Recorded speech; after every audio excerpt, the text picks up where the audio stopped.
Lysis, or friendship. This dialogue is narrated by Socrates, who is advanced in years. Lysis takes place at two sites. The first, when Socrates is on the way to the Lyceum and meets the older friends Hippothales and Ctesippus, and later at the new Palestra, wrestling school, just outside the walls of Athens, where the youths Lysis and Menexenus enter into dialogue with Socrates. The topic is the nature of friendship. I was going from the academy straight to the Lyceum, intending to take the outer road, which is close under the wall. When I came to the postern gate of the city, which is by the fountain of Panops, I fell in with Hippothales, the son of Euronymous, and Ctesippus, the Paeanian, and a company of young men who were standing with them. Hippothales, seeing me approach, asked whence I came and whither I was going. "I am going," I replied, "from the academy straight to the Lyceum." "Then come straight to us," he said, "and put in here. You may as well." "Who are you?" I said, "and where am I to come?" He showed me an enclosed space and an open door over against the wall, and there, he said, is the building at which we all meet, and a goodly company we are. "And what is this building?" I asked, "and what sort of entertainment have you?" "The building," he replied, "is a newly erected palestra, and the entertainment is generally conversation, to which you're welcome." "Thank you," I said. "And is there any teacher there?" "Yes," he said, "your old friend and admirer, Miccus." "Indeed," I replied, "he is a very eminent professor." "Are you disposed," he said, "to go with me and see them?" "Yes," I said, "but I should like to know first what is expected of me, and who is the favourite among you." "Some persons have one favourite, Socrates, and some another," he said. "And who is yours?" I asked. "Tell me that, Hippothales." At this he blushed, and I said to him, "Oh, Hippothales, thou son of Euronymous, do not say that you are, or that you are not, in love. The confession is too late, for I see that you are not only in love, but are already far gone in your love. Simple and foolish as I am, the gods have given me the power of understanding affections of this kind." Whereupon he blushed more and more. Ctesippus said, "I like to see you blushing, Hippothales," and, hesitating to tell Socrates the name, "when, if he were with you but for a very short time, you would have plagued him to death by talking about nothing else. Indeed, Socrates, he has literally deafened us and stopped our ears with the praises of Lysis, and if he is a little intoxicated, there is every likelihood that we may have our sleep murdered with a cry of Lysis. His performances in prose are bad enough, but nothing at all in comparison with his verse. And when he drenches us with his poems and other compositions, it is really too bad. And worse still is his manner of singing them to his love. He has a voice which is truly appalling, and we cannot help hearing him. And now, having a question put to him by you, behold, he is blushing." "Who is Lysis?" I said. "I suppose that he must be young, for the name does not recall anyone to me." "Why," he said, "his father being a very well-known man, he retains his patronymic, and is not as yet commonly called by his own name. But although you do not know his name, I'm sure that you must know his face, for that is quite enough to distinguish him." "But tell me whose son he is," I said. "He is the eldest son of Democritus, of the deme of Exone." "Ah, Hippothales," I said, "what a noble and really perfect love you have found. I wish that you would favour me with the exhibition which you have been making to the rest of the company, and then I shall be able to judge whether you know what a lover ought to say about his love, either to the youth himself or to others." "Nay, Socrates," he said, "you surely do not attach any importance to what he is saying." "You mean," I said, "that you disown the love of the person whom he says that you love?" "No, but I deny that I make verses or address compositions to him." "He is not in his right mind," said Ctesippus. "He is talking nonsense and is stark mad." "Oh, Hippothales," I said, "if you have ever made any verses or songs in honour of your favourite, I do not want to hear them, but I want to know the purport of them, that I may be able to judge of your mode of approaching your fair one." "Ctesippus will be able to tell you," he said, "for if, as he avers, the sound of my words is always dinning in his ears, he must have a very accurate knowledge and recollection of them." Yes, indeed, said Ctesippus. I know only too well, and very ridiculous the tale is. For although he is a lover, and very devotedly in love, he has nothing particular to talk about to his beloved, which a child might not say. Now, is not that ridiculous? He can only speak of the wealth of Democrates, which the whole city celebrates, and grandfather Lysis, and the other ancestors of the youth, and their stud of horses, and their victory at the Pythian Games, and at the Isthmus, and at Nemea, with 4 horses and single horses. These are the tales which he composes and repeats. There is greater twaddle still. Only the day before yesterday he made a poem in which he described the entertainment of Heracles, who was a connection of the family, setting forth how, in virtue of this relationship, he was hospitably received by an ancestor of Lysis. This ancestor was himself begotten of Zeus by the daughter of the founder of the deme, and these are the sort of old wives' tales which he sings and recites to us, and we're obliged to listen to him. When I heard this, I said, "Oh, ridiculous Hippothales! How can you be making and singing hymns in honour of yourself before you have won?" "But my songs and verses," he said, "are not in honour of myself, Socrates." "You think not?" I said. "Nay, but what do you think?" he replied. "Most assuredly," I said, "those songs are all in your own honour. For if you win your beautiful love, your discourses and songs will be a glory to you, and may be truly regarded as hymns of praise composed in honour of you who have conquered and won such a love. But if he slips away from you, the more you have praised him, the more ridiculous you will look at having lost this fairest and best of blessings. And therefore the wise lover does not praise his beloved until he has won him, because he is afraid of accidents. There is also another danger. The fair, when anyone praises or magnifies them, are filled with a spirit of pride and vainglory. Do you not agree with me?" "Yes," he said, "and the more vainglorious they are, the more difficult is the capture of them." "I believe you. What should you say of a hunter who frightened away his prey and made the capture of the animals which he is hunting more difficult?" "He would be a bad hunter, undoubtedly." "Yes. And if, instead of soothing them, he were to infuriate them with words and songs, that would show a great want of wit. Do you not agree?" "Yes. And now, reflect, Hippothales, and see whether you are not guilty of all these errors in writing poetry. For I can hardly suppose that you will affirm a man to be a good poet who injures himself by his poetry." "Assuredly not," he said. "Such a poet would be a fool. And this is the reason why I take you into my counsels, Socrates, and I shall be glad of any further advice which you may have to offer. Will you tell me by what words or actions I may become endeared to my love?" "That is not easy to determine," I said, "but if you will bring your love to me and will let me talk with him, I may perhaps be able to show you how to converse with him, instead of singing and reciting in the fashion of which you are accused." "There will be no difficulty in bringing him," he replied, "if you will only go with Ctesippus into the palestra and sit down and talk. I believe that he will come of his own accord, for he is fond of listening, Socrates, and as this is the festival of the Hermea, the young men and boys are all together, and there is no separation between them. He will be sure to come. But if he does not, Ctesippus, with whom he is familiar, and whose relation Menexenus is his great friend, shall call him." "That will be the way," I said. Thereupon I led Ctesippus into the palestra, and the rest followed. Upon entering, we found that the boys had just been sacrificing, and this part of the festival was nearly at an end. They were all in their white array, and games of dice were going on among them. Most of them were in the outer court, amusing themselves, but some were in a corner of the apoditerium, playing at odd and even with a number of dice, which they took out of little wicker baskets. There was also a circle of lookers-on. Among them was Lysis. He was standing with the other boys and youths, having a crown upon his head, like a fair vision, and not less worthy of praise for his goodness than for his beauty.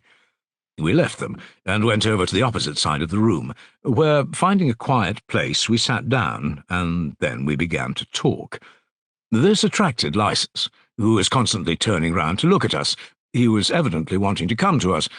For a time he hesitated, and had not the courage to come alone, But first of all, his friend Menexenus, leaving his play, entered the palestra from the court, and when he saw Ctesippus and myself, was going to take a seat by us, and then Lysis, seeing him, followed, and sat down by his side, and the other boys joined. I should observe that Hippothales, when he saw the crowd, got behind them where he thought that he would be out of sight of Lysis, lest he should anger him, and there he stood and listened. I turned to Menexenus and said, "Son of Demophon, which of you two youths is the elder?" "That is a matter of dispute between us," he said. "And which is the nobler? Is that also a matter of dispute?" "Yes, certainly." "And another disputed point is, which is the fairer?" The two boys laughed. "I shall not ask which is the richer of the two," I said, "for you are friends, are you not?" "Certainly," they replied, "and friends have all things in common, so that one of you can be no richer than the other, if you say truly that you are friends." They assented. I was about to ask which was the juster of the two, and which was the wiser of the two, but at this moment Menexenus was called away by someone who came and said that the gymnastic master wanted him. I supposed that he had to offer sacrifice. So he went away, and I asked Lysis some more questions. "I dare say, Lysis," I said, "that your father and mother love you very much." "Certainly," he said. "And they would wish you to be perfectly happy." "Yes. But do you think that anyone is happy who is in the condition of a slave, and who cannot do what he likes?" "I should think not indeed," he said. "And if your father and mother love you, and desire that you should be happy, no one can doubt that they are very ready to promote your happiness." "Certainly," he replied. "And do they then permit you to do what you like, and never rebuke you or hinder you from doing what you desire?" "Yes, indeed, Socrates. There are a great many things which they hinder me from doing." "What do you mean?" I said. "Do they want you to be happy, and yet hinder you from doing what you like? For example, if you want to mount one of your father's chariots and take the reins at a race, they will not allow you to do so? They will prevent you?" "Certainly," he said, "they will not allow me to do so." "Whom, then, will they allow?" "There is a charioteer, whom my father pays for driving." "And do they trust a hireling more than you?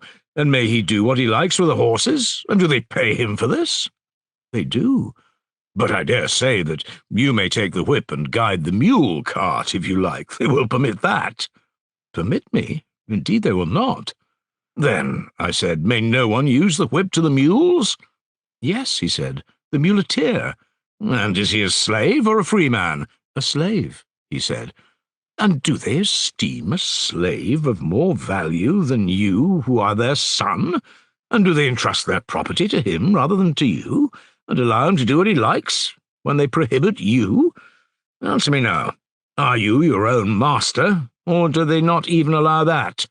"Nay," he said, "of course they do not allow it." "Then you have a master?" "Yes, my tutor. There he is." "And is he a slave?" "To be sure, he is our slave," he replied. "Surely," I said, "this is a strange thing, that a free man should be governed by a slave. And what does he do with you?" "He takes me to my teachers." "You do not mean to say that your teachers also rule over you?" "Of course they do."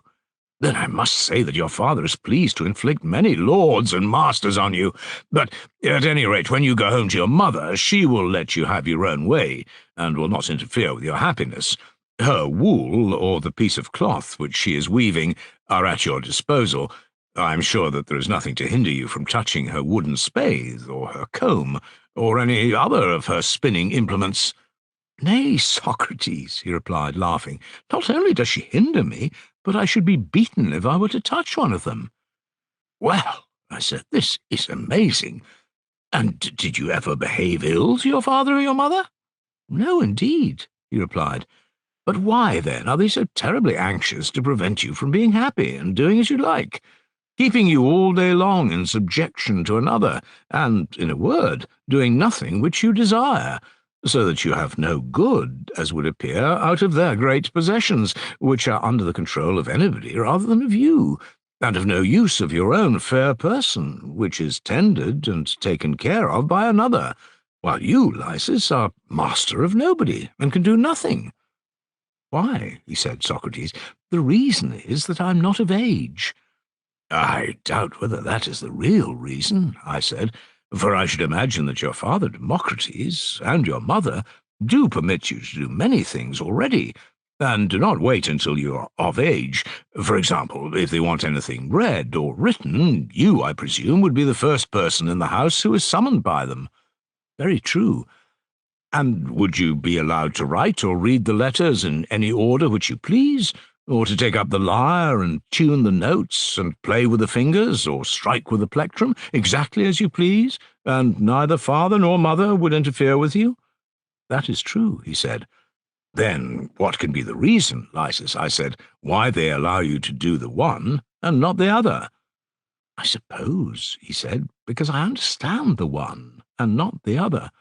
Yes, my dear youth, I said, the reason is not any deficiency of years, but a deficiency of knowledge. And whenever your father thinks that you are wiser than he is, he will instantly commit himself and his possessions to you. I think so. Aye, I said, and about your neighbour, too, does not the same rule hold as about your father? If he is satisfied that you know more of housekeeping than he does, will he continue to administer his affairs himself, or will he commit them to you? I think that he will commit them to me. Will not the Athenian people, too, entrust their affairs to you when they see that you have wisdom enough to manage them? Yes. And, let me put another case, I said. There is the great king, and he has an eldest son, who is the Prince of Asia. Suppose that you and I go to him and establish to his satisfaction that we are better cooks than his son. Will he not entrust to us the prerogative of making soup and putting in anything that we like while the pot is boiling, rather than to the Prince of Asia, who is his son? To us, clearly, and we shall be allowed to throw in salt by handfuls, whereas the son will not be allowed to put in as much as he can take out between his fingers. Of course. Or suppose again that the son has bad eyes. Will he allow him, or will he not allow him, to touch his own eyes if he thinks that he has no knowledge of medicine? He will not allow him, whereas, if he supposes us to have a knowledge of medicine, he will allow us to do what we like with him, even to open the eyes wide and sprinkle ashes upon them, because he supposes that we know what is best. That is true. And everything in which we appear to him to be wiser than himself or his son, he will commit to us. That is very true, Socrates, he replied. Then now, my dear Lysis, I said, you perceive that in things which we know everyone will trust us, Greeks and barbarians, men and women, and we may do as we please about them, and no one will like to interfere with us, we shall be free and masters of others.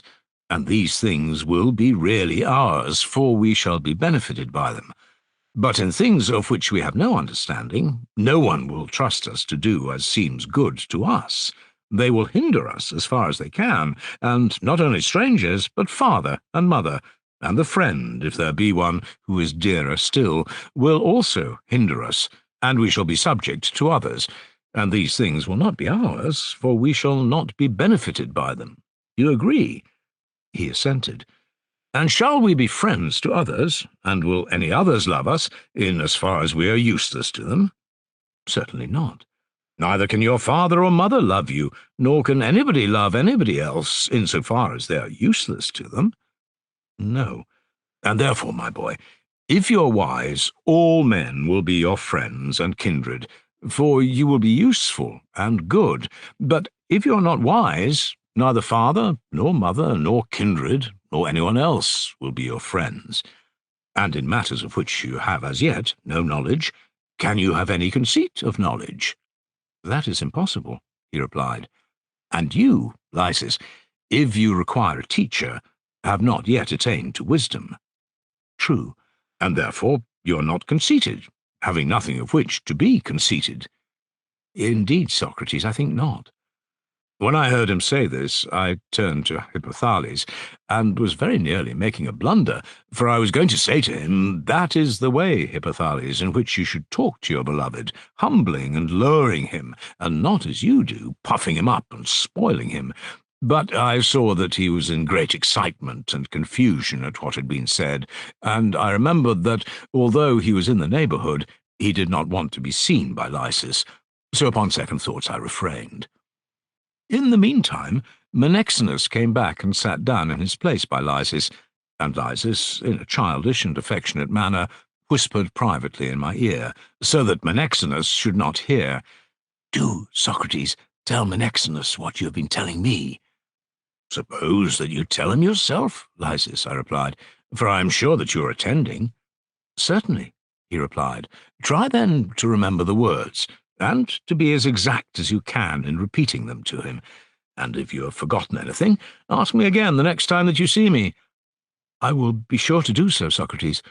But go on telling him something new, and let me hear, as long as I am allowed to stay." "I certainly cannot refuse," I said, "since you ask me.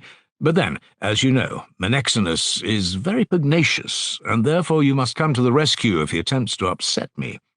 "Yes, indeed," he said, "he is very pugnacious, and that is the reason why I want you to argue with him." "As I may make a fool of myself?" "No, indeed," he said, "but I want you to put him down."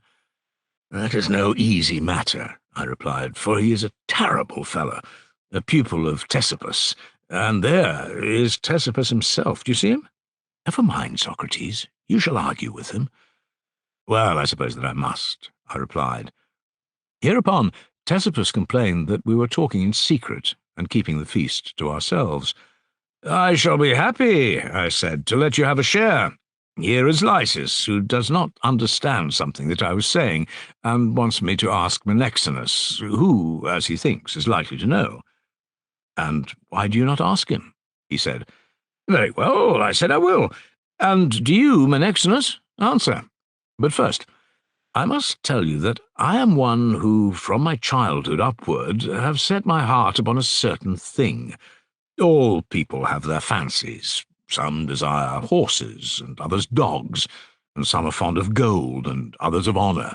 Now, I have no violent desire of any of these things, but I have a passion for friends, and I would rather have a good friend than the best cock or quail in the world. I would even go further, and say the best horse or dog.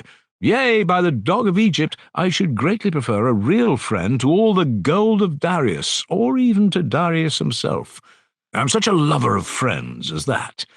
And when I see you and Lysis, at your early age, so easily possessed of this treasure, and so soon, he of you and you of him, I am amazed and delighted, seeing that I myself, although I am now advanced in years, am so far from having made a similar acquisition, that I do not even know in what way a friend is acquired.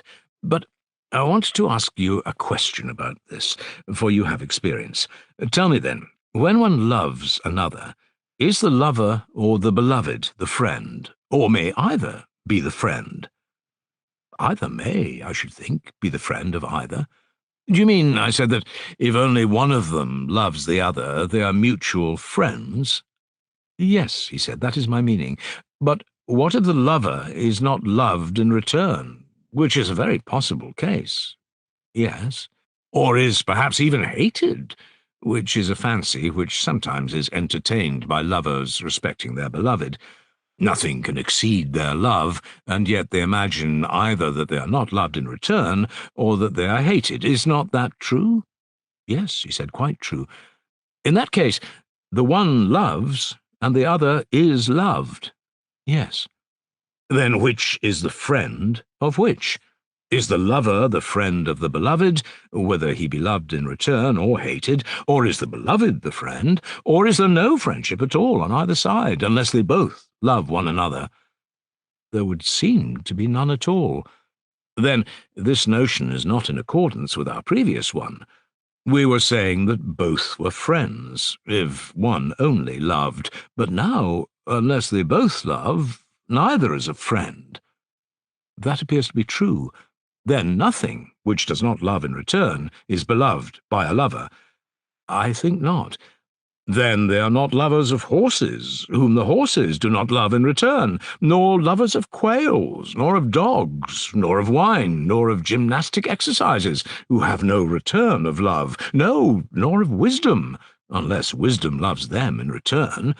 Or shall we say that they do love them, although they are not beloved by them, and that the poet was wrong who sings, "Happy the man to whom his children are dear, and steeds having single hooves, and dogs of chase, and the stranger of another land"?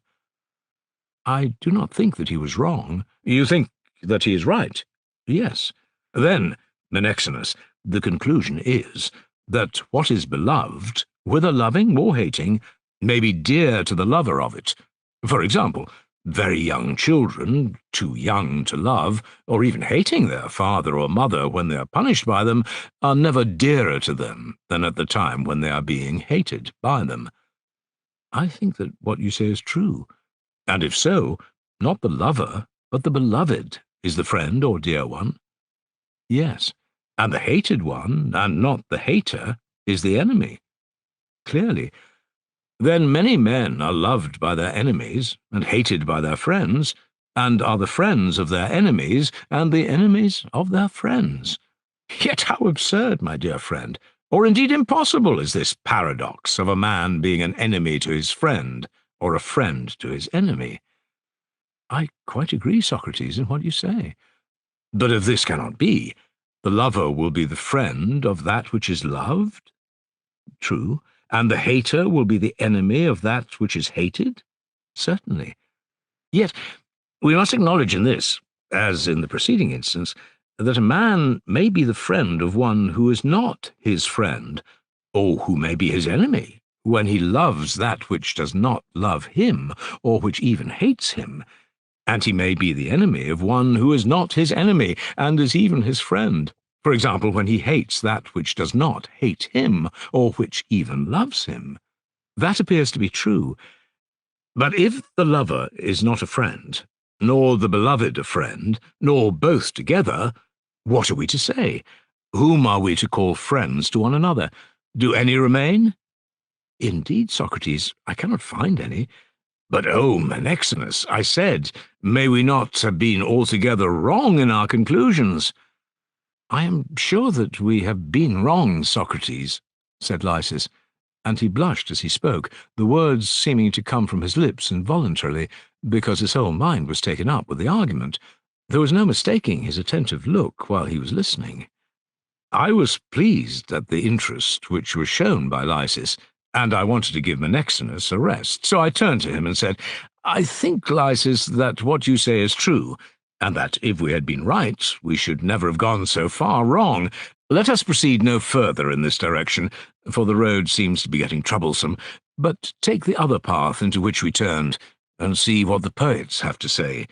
For they are to us in a manner the fathers and authors of wisdom, and they speak of friends in no light or trivial manner, but God himself, as they say, makes them and draws them to one another, and this they express, if I am not mistaken, in the following words: God is ever drawing like towards like, and making them acquainted. I dare say that you have heard those words. Yes, he said, I have. And have you not also met with the treatises of philosophers who say that like must love like? They are the people who argue and write about nature and the universe. Very true, he replied. And are they right in saying this? They may be.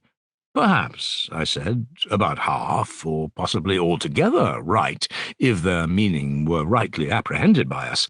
For the more a bad man has to do with a bad man, and the more nearly he is brought into contact with him, the more he will be likely to hate him, for he injures him, and injurer and injured cannot be friends. Is not that true?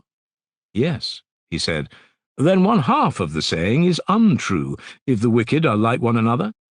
That is true, but the real meaning of the saying, as I imagine, is that the good are like one another, friends to one another, and that the bad, as is often said of them, are never at unity with one another or with themselves, for they are passionate and restless, and anything which is at variance and enmity with itself is not likely to be in union or harmony with any other thing. Do you not agree? Yes, I do. Then, my friend, those who say that the like is friendly to the like mean to intimate, if I rightly apprehend them, that the good only is the friend of the good, and of him only, but that the evil never attains to any real friendship, either with good or evil. Do you agree? He nodded assent. Then now we know how to answer the question, who are friends?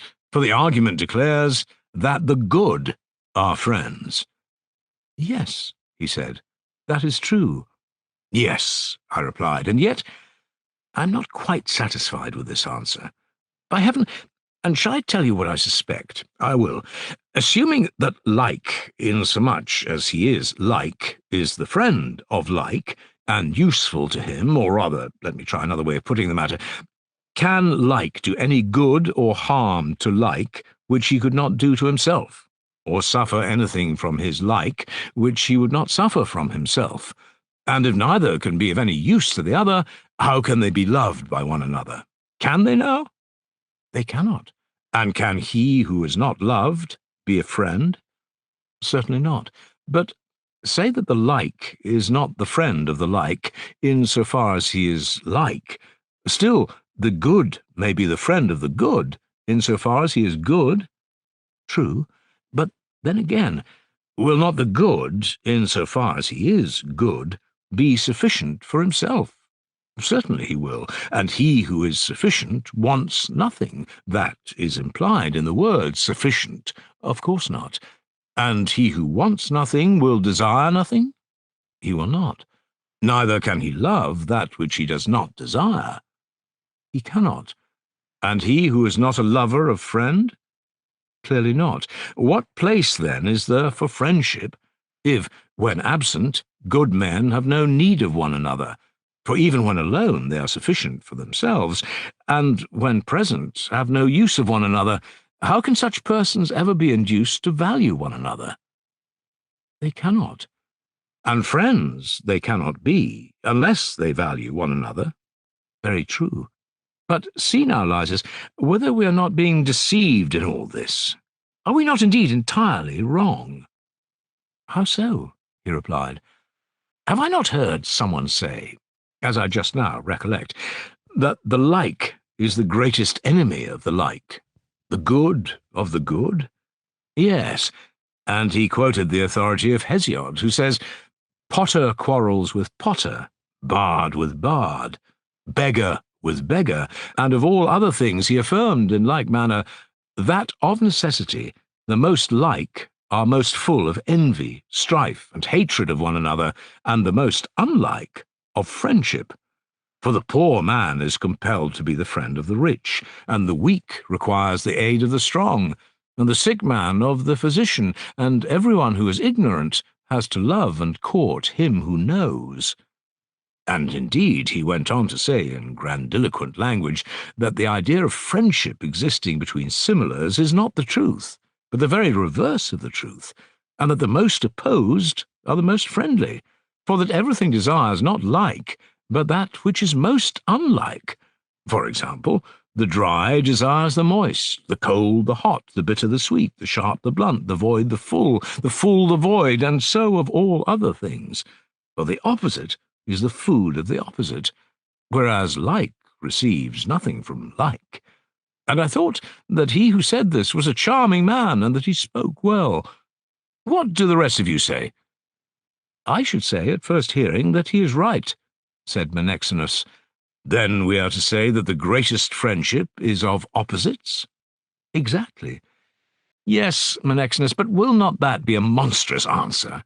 And will not the all-wise Aristics be down upon us in triumph, and ask, fairly enough, whether love is not the very opposite of hate?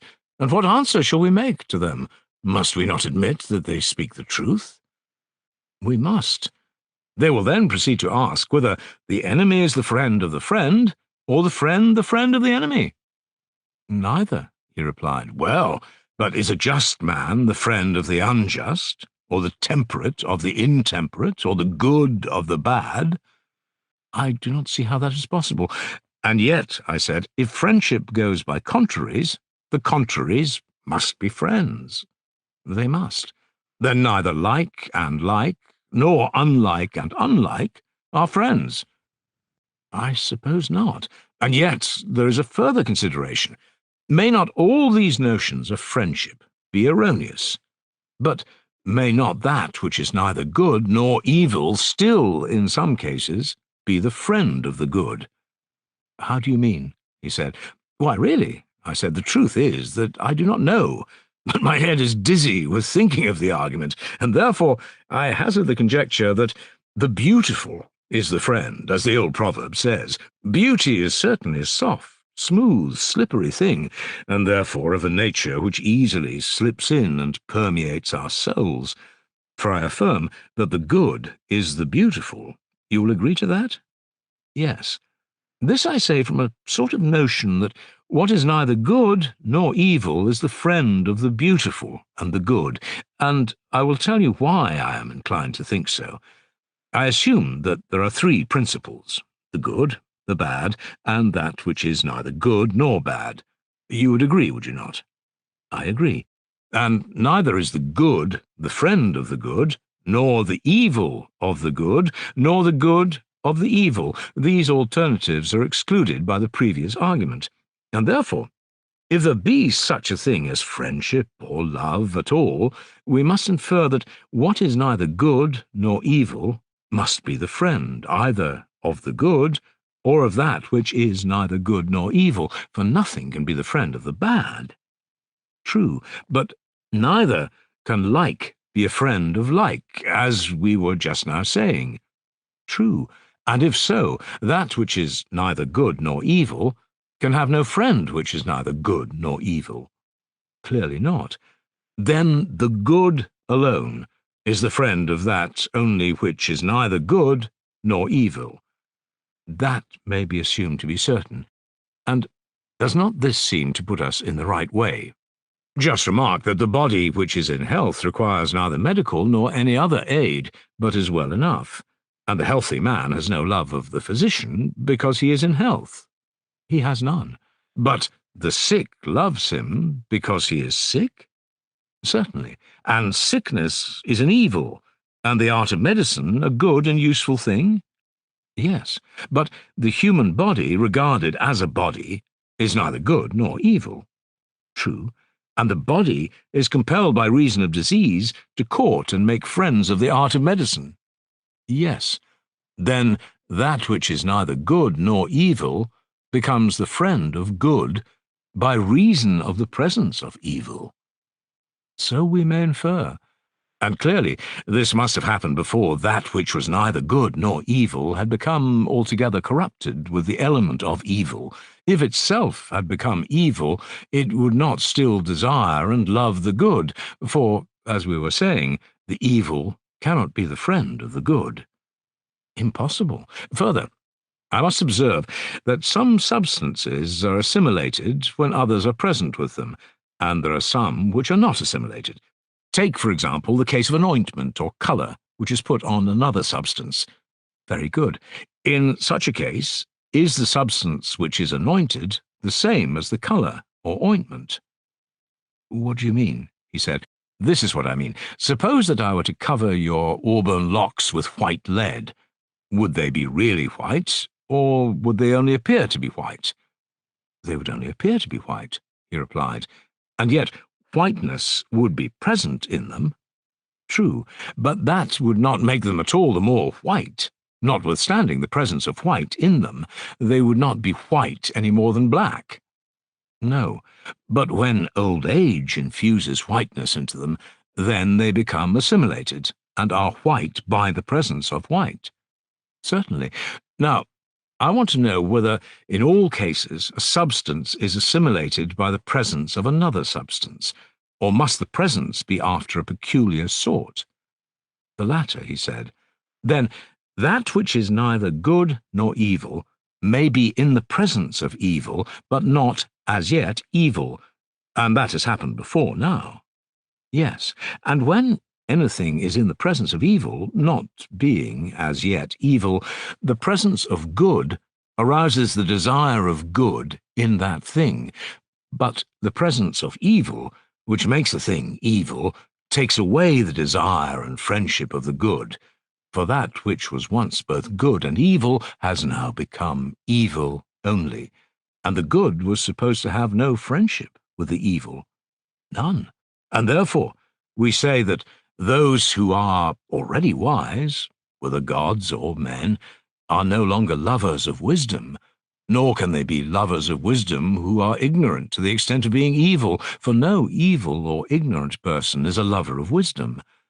There remain those who have the misfortune to be ignorant, but are not yet hardened in their ignorance, or void of understanding, and do not as yet fancy that they know what they do not know, and therefore those who are the lovers of wisdom are as yet neither good nor bad. But the bad do not love wisdom any more than the good, for, as we have already seen, neither is unlike the friend of unlike, nor like of like. You remember that? Yes, they both said. And so, Lysis and Menexenus, we have discovered the nature of friendship. There can be no doubt of it. Friendship is the love which, by reason of the presence of evil, the neither good nor evil has of the good, either in the soul, or in the body, or anywhere. They both agreed and entirely assented, and for a moment I rejoiced and was satisfied, like a huntsman just holding fast his prey. But then a most unaccountable suspicion came across me, and I felt that the conclusion was untrue. I was pained and said, "Alas, Lysis and Menexenus, I am afraid that we have been grasping at a shadow only." "Why do you say so?" said Menexenus. "I'm afraid," I said, "that the argument about friendship is false. Arguments, like men, are often pretenders." "How do you mean?" he asked. "Well," I said, "look at the matter in this way. A friend is the friend of someone, is he not?" "Certainly he is." "And has he a motive and object in being a friend, or has he no motive and object?" "He has a motive and object. And is the object which makes him a friend dear to him, neither dear nor hateful to him?" "I do not quite follow you," he said. "I do not wonder at that," I said, "but perhaps if I put the matter in another way you will be able to follow me, and my own meaning will be clearer to myself. The sick man, as I was just now saying, is the friend of the physician, is he not?" "Yes." "And he is the friend of the physician because of disease, and for the sake of health? And disease is an evil?" "Certainly. And what of health?" I said. "Is that good or evil, or neither?" "Good," he replied.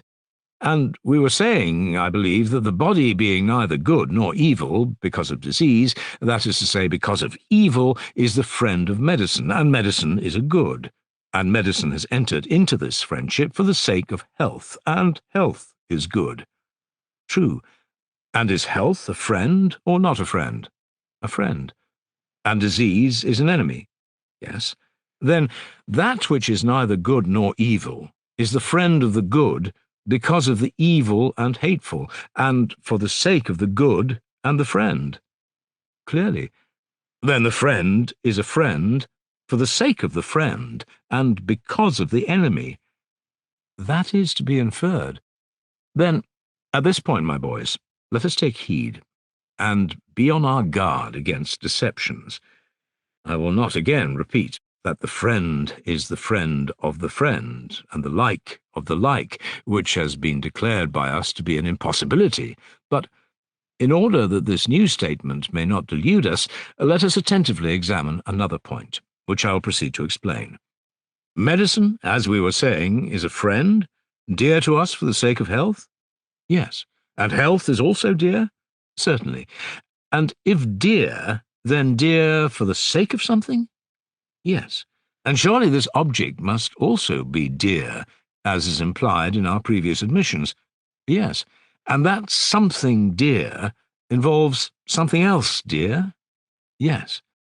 But then, proceeding in this way, shall we not arrive at some first principle of friendship or dearness which is not capable of being referred to any other, for the sake of which, as we maintain, all other things are dear, and, having there arrived, shall we stop? True. My fear is that All those other things, which, as we say, are dear for the sake of another, are illusions and deceptions only. But where that first principle is, there is the true ideal of friendship. Let me put the matter thus. Suppose the case of a great treasure. This may be a son who is more precious to his father than all his other treasures. Would not the father, who values his son above all things, value other things also for the sake of his son? I mean, for instance, if he knew that his son had drunk hemlock, and the father thought that wine would save him, he would value the wine? He would. And also the vessel which contains the wine? Certainly. But does he therefore value the 3 measures of wine, or the earthen vessel which contains them, equally with his son? Is not this rather the true state of the case? All his anxiety has regard not to the means which are provided for the sake of an object, but to the object for the sake of which they are provided. And although we may often say that gold and silver are highly valued by us, that is not the truth. For there is a further object, whatever it may be, which we value most of all, and for the sake of which gold and all our other possessions are required by us. Am I not right? Yes, certainly. And may not the same be said of the friend? That which is only dear to us for the sake of something else is improperly said to be dear, but the truly dear is that in which all these so-called dear friendships terminate. That, he said, appears to be true, and the truly dear or ultimate principle of friendship is not for the sake of any other or further dear. True. Then we have done with the notion that friendship has any further object. May we then infer that the good is the friend? I think so. And the good is loved for the sake of the evil? Let me put the case in this way. Suppose that of the 3 principles, good, evil, and that which is neither good nor evil, there remained only the good and the neutral, and that evil went far away and in no way affected soul or body, nor ever at all that class of things which, as we say, are neither good nor evil in themselves. Would the good be of any use, or other than useless to us? For if there were nothing to hurt us any longer, we should have no need of anything that would do us good. Then would be clearly seen that we did but love and desire the good because of the evil, and as the remedy of the evil, which was the disease. But if there had been no disease, there would have been no need of a remedy. Is not this the nature of the good? To be loved by us who are placed between the two because of the evil, but there is no use in the good for its own sake? I suppose not. Then the final principle of friendship, in which all other friendships terminated, those, I mean, which are relatively dear and for the sake of something else, is of another and a different nature from them, for they are called dear because of another dear or friend. But with the true friend or dear, the case is quite the reverse, for that is proved to be dear because of the hated, and if the hated were away, it would be no longer dear. Very true, he replied. At any rate, not if our present view holds good. But, oh, will you tell me, I said, whether, if evil were to perish, we should hunger any more, or thirst any more, or have any similar desire? Or may we suppose that hunger will remain while men and animals remain, but not so as to be hurtful, and the same of thirst and the other desires, that they will remain, but will not be evil, because evil has perished? Or rather shall I say that to ask what either will be then or will not be is ridiculous, for who knows? This we do know, that in our present condition hunger may injure us, and may also benefit us. Is not that true? Yes. And in like manner, thirst or any similar desire may sometimes be a good and sometimes an evil to us, and sometimes neither one nor the other. To be sure. But is there any reason why, because evil perishes, that which is not evil should perish with it? None. Then, even if evil perishes, the desires which are neither good nor evil will remain? Clearly they will. And must not a man love that which he desires and affects? He must. Then, even if evil perishes, there may still remain some elements of love or friendship? Yes, but not if evil is the cause of friendship. For in that case, nothing will be the friend of any other thing after the destruction of evil, for the effect cannot remain when the cause is destroyed. True. And have we not admitted already that the friend loves something for a reason?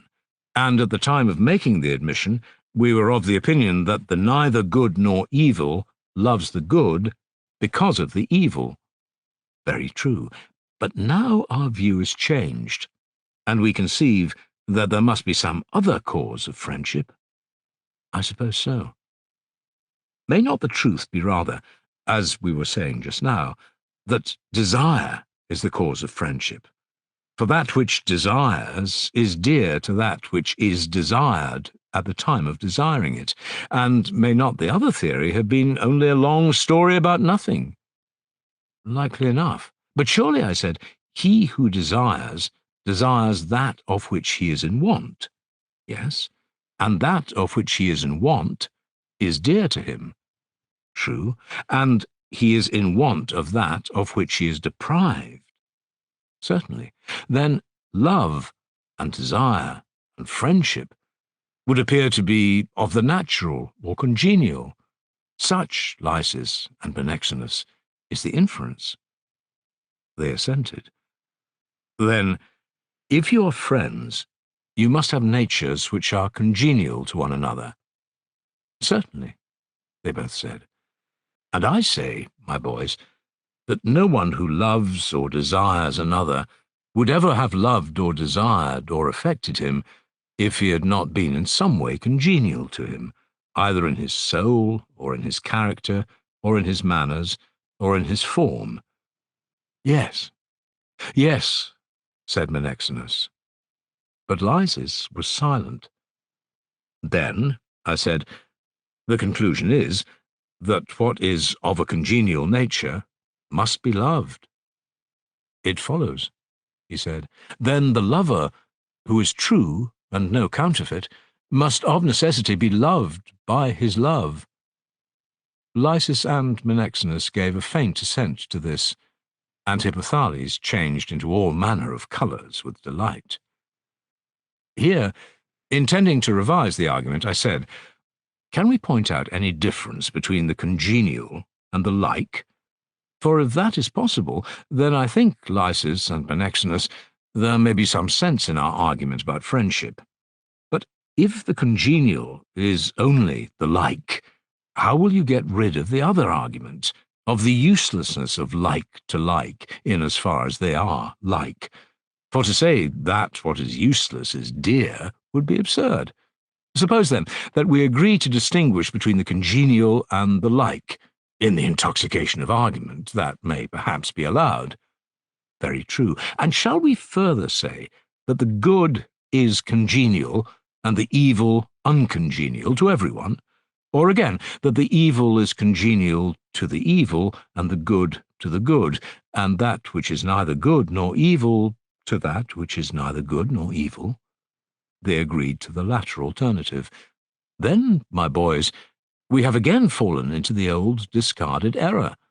For the unjust will be the friend of the unjust, and the bad of the bad, as well as the good of the good. That appears to be the result.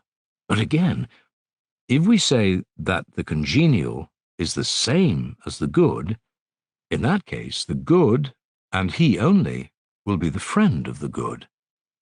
True. But that, too, was a position of ours which, as you will remember, has been already refuted by ourselves. We remember. Then what is to be done? Or rather, is there anything to be done? I can only, like the wise men who argue in courts, sum up the arguments. If neither the beloved nor the lover, nor the like, nor the unlike, nor the good, nor the congenial, nor any other of whom we spoke, for there were such a number of them that I cannot remember all. If none of these are friends, I know not what remains to be said. Here I was going to invite the opinion of some older person, when suddenly we were interrupted by the tutors of Lysis and Menexenus, who came upon us like an evil apparition with their brothers, and bade them go home, as it was getting late.